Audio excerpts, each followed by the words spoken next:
All right, hello, welcome. Today I'll be talking about Loveless Records, a record label tailored specifically for rock artists. My name is Joel Mejia. I'll be the CEO of Loveless Records. I was born into a rock-loving family and spent most of my life consuming rock music. Now, rock music has been part of America's culture for around 60 years, and it peaked all the way in the year 1980. But ever since 1980, it has faced a steady decline until the year, at least in this chart, 2015, which was the lowest rock has ever been since the 1950s.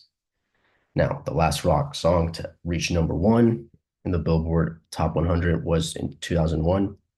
So commercially, rock music hasn't been doing very well for close to 23 years.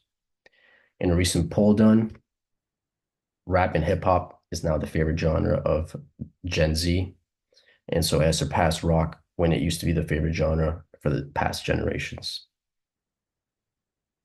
And so what I'm proposing is to change that phenomenon, basically, and make rock appeal to a younger demographic because nowadays people who want to listen to rock are listening to artists that came out at least 10 to 15 years ago. And we're going to do that by Loveless Records. Now, some of the features is women empowerment through relatable music. Let's talk about topics that Gen Z can relate to. A discovery of unique, non-traditional artists, basically rock artists that don't sound like the typical pop music that's coming out nowadays, and just belonging to a community with shared values, just an appreciation of all things rock. This is just a simple storyline of how a potential customer would be able to see, the advertisement of Loveless Records and, basically gain a new appreciation for new rock music. She won't have to keep listening to all that old rock music. Now, as far as the market opportunity, the US has $12.11 billion in revenue that the streaming industry brings. And so majority of that streaming income that's coming in is not rock music.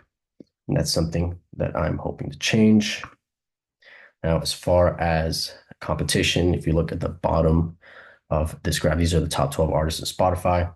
And most of these bands are not rock. Coldplay, you could argue, could be rock. That was the first couple albums, but as of recently, and their biggest hits have been pop music.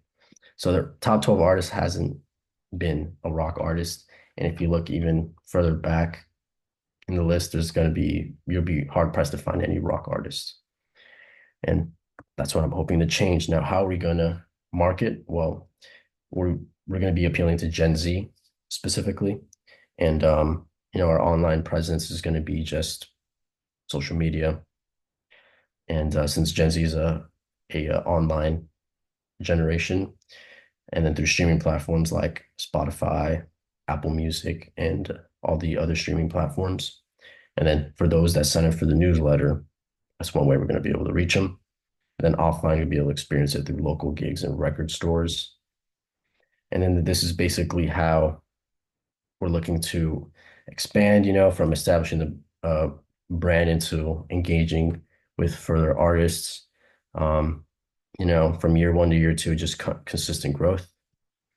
And that would be all.